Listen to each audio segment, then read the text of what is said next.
और इस बीच आपको एक बड़ी खबर बता दें, पशुपति पारस थोड़ी देर में प्रेस कॉन्फ्रेंस करने वाले हैं। जैसे ही बिहार में सीट बंटवारा हुआ है, उन्हें धक्का सा लगा है, झटका लगा है और इसके बाद अब वो बड़े कदम उठा सकते हैं। जानकारी मिल रही है कि इस्तीफा भी दे सकते हैं, क्योंकि बिहार में जिस तरह से सीट बंटवारा किया गया है, जिसमें जेडीयू, भारतीय जनता पार्टी और चाचा भतीजे की जो जंग थी, उसमें चाचा पीछे चले गए हैं, यानी पशुपति पारस काफी पीछे रह गए हैं। चिराग पासवान ने बाजी मार ली, हाजीपुर की सीट भी ले गए और अब इसीलिए ये आशंकाएं बढ़ गई हैं कि पशुपति पारस इस्तीफे का भी ऐलान कर सकते हैं। लेकिन अभी संभावनाएं हैं, देखना होगा क्या कदम वो उठाते हैं।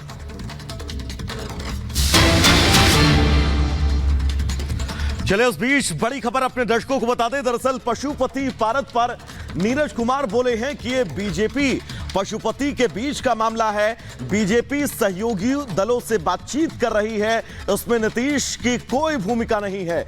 नीतीश कुमार ने सभी का सम्मान किया है। ये बात जेडीयू की तरफ से कही गई है, क्योंकि पशुपति पारस सीट न मिलने से नाराज हैं।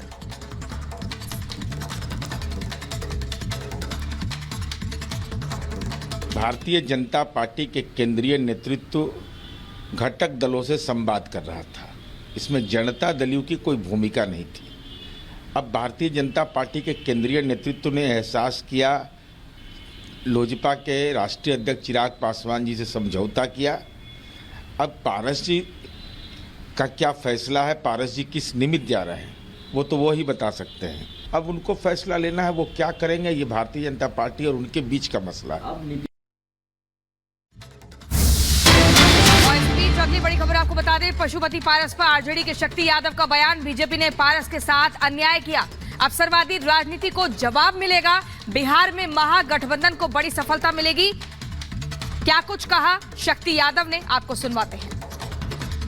महागठबंधन 1 से 2 दिनों में कौन सीट पर कौन लड़ेगा, किस घटक दल को कितनी संख्या में सीट मिलेगी, सभी चीजें पीपुल डोमेन में आ जाएगी। तेजस्वी जी के नेतृत्व में यह महागठबंधन बिहार में अप्रत्याशित चौंकाने वाले नतीजे जरूर लाएगा और भारतीय जनता पार्टी को एहसास होगा कि बेमेल गठजोड़ अवसरवादी राजनीति का परिणाम क्या होता है।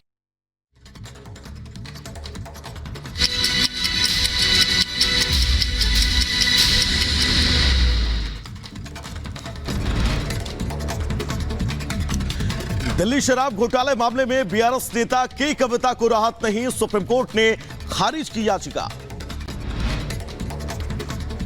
एल्विश यादव को प्रोडक्शन रिमांड पर लेगी गुरुग्राम पुलिस करेगी पूछताछ। फिलहाल नोएडा के जेल में है एल्विश यादव। उधर एल्विश की गिरफ्तारी के बाद नोएडा पुलिस की रडार पर सिंगर फाजिल पुरिया। पूछताछ में एल्विश ने किया था फाजिल पुरिया की पार्टी का जिक्र। फाजिल पुरिया और सपेरे के कनेक्शन की जांच कर रही है नोएडा पुलिस। बेंगलुरु में मेघना फूड्स भोजनालयों पर आईटी के छापे। हैदराबाद में है मेघना फूड्स का मुख्यालय। कोरमंगला और इंदिरानगर इलाकों में रेड की गई। जम्मू कश्मीर के पुलवामा में नशा मुक्ति पर प्रशिक्षण कार्यक्रम का आयोजन सेना ने आयोजित किया है। इस कार्यक्रम को बेंगलुरु में रामेश्वरम कैफे में विस्फोट के बाद गश्त पर पुलिस। गश्त के दौरान पुलिस ने डॉक्यूमेंट ना मिलने पर ट्रैक्टर को जब्त किया। ट्रैक्टर मालिक के खिलाफ एफआईआर दर्ज हुई। झारखंड के साहिबगंज में अवैध खनन घोटाला मामले में सीबीआई का छापा। जांच करने पहुंची टीम। झारखंड ने हाई कोर्ट ने दिया था जांच का आदेश। महाराष्ट्र के गढ़चिरौली में बड़ा एनकाउंटर में 4 नक्सली ढेर। नक्सलियों के पास से AK-47 राइफल समेत कई हथियार जब्त। मारे गए नक्सलियों पर था 36 लाख रुपए का इनाम। उधर नोएडा में पुलिस और बदमाशों के बीच मुठभेड़। पुलिस ने 2 बदमाशों को गिरफ्तार किया। बदमाशों से अवैध हथियार और एक मोटरसाइकिल बरामद की गई है। यूपी के प्रयागराज में संदिग्ध परिस्थितियों में हुई महिला की मौत। घर में आग लगने से हड़कंप मचा। पुलिस मामले की जांच में जुटी। उत्तर प्रदेश के फिरोजाबाद में 2 मंजिला इमारत में लगी भीषण आग। दमकल विभाग ने कड़ी मशक्कत के बाद आग पर काबू पाया। यूपी के मुजफ्फरनगर में अध्यापक की हत्या का मामला। पुलिस ने आरोपी सिपाही को गिरफ्तार किया। जिला प्रशासन ने मृतक टीचर के परिजनों के 25 लाख का मुआवजा और एक सदस्य को नौकरी की घोषणा की।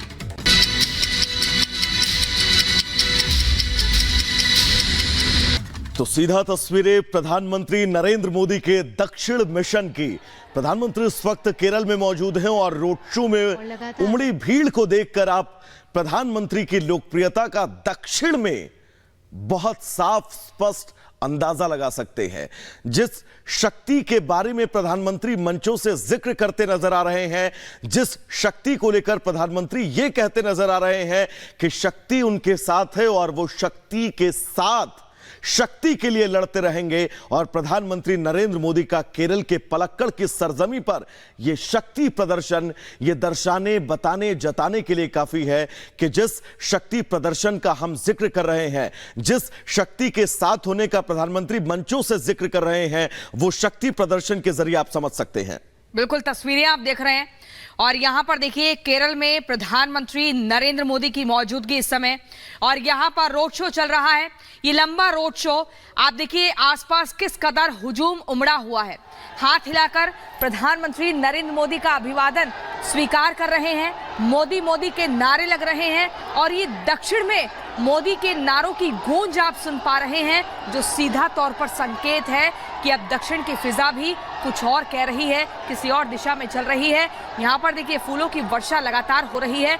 महिलाएं हो, यहाँ पर पुरुष हो, बच्चे हो, युवा हो, बुजुर्ग हो, हर वर्ग में जबरदस्त उत्साह दिख रहा है। हर्षोल्लास की तस्वीर कि पीएम मोदी को दोनों हाथ हिलाकर दोनों तरफ से लोगों का अभिवादन स्वीकार करना पड़ रहा है। और यहाँ पर देखिए लोगों का प्यार, कितनी मुस्कुराहट चेहरे पर है, और ये मुस्कुराहट, ये मुस्कान बता रही है कि जो लंबा इंतजार वो कर रहे थे, एक झलक पाने के लिए बेताब थे, वो इंतजार यहाँ पर पूरा हुआ।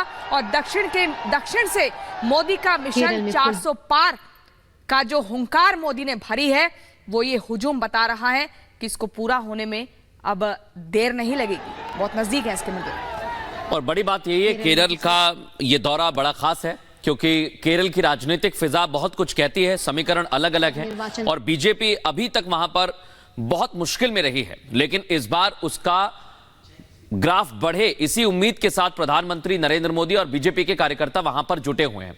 और अभी ये केरल के पलक्कड़ की तस्वीर देख रहे हैं। दर्शकों को यह भी जानकारी दे दें, ये केरल के मध्य में आता है, मध्य केरल, क्योंकि केरल को 3 भागों में बांटा गया है। लेकिन विशेष तौर पर इस इलाके की बात करें, यहां पर मुस्लिम आबादी भी बड़ी संख्या में है, और मध्य केरल में भी कुछ ऐसे इलाके हैं जहां मुस्लिम आबादी की संख्या ज्यादा है, लेकिन इतनी संख्या में लोगों का आना ये दर्शा रहा है, ये बता रहा है कि बीजेपी यहां पर अपने आप को मजबूत करने की कोशिश कर रही है। हालांकि केरल में अलग तरह के सियासी समीकरण है, जैसा मैंने शुरुआत में कहा और जैसा आपने बताया कि पूरी कोशिश है बीजेपी की इन समीकरणों को साधा जाए और इसमें सफलता पाई जाए। और बीजेपी का नारा है 400 पार का। दर्शकों को यह भी जानकारी दे दें कि अगर 400 पार जाना है तो फिर केरल के गढ़ में सेंध लगानी होगी।